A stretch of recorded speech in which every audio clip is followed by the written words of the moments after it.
ہے کہ ابن سعد نے فوج کے حالات دیکھے تو طارق ابن شیش سے کہا کہ جا اور اس جوان کو قتل کر، اور میں ابن زیاد سے حکومت موصل تیرے واسطے حاصل کروں گا۔ پھر اسے اپنی انگوٹھی اس وعدے کی ضمانت کے طور پر دی۔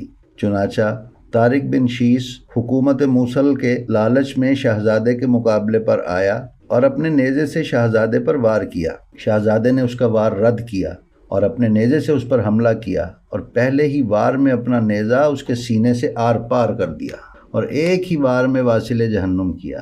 یہ دیکھ کر اس کا ایک بیٹا جس کا نام عمر تھا وہ جنگ کرنے آیا، مگر ایک ہی وار میں یہ بھی موت کو گلے لگا گیا۔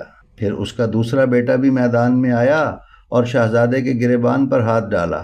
شہزادے نے اپنے ہاتھ سے اس کی گردن پکڑ کر ایسا جھٹکا دیا کہ گردن ٹوٹ گئی اور یہ بھی واصل جہنم ہوا۔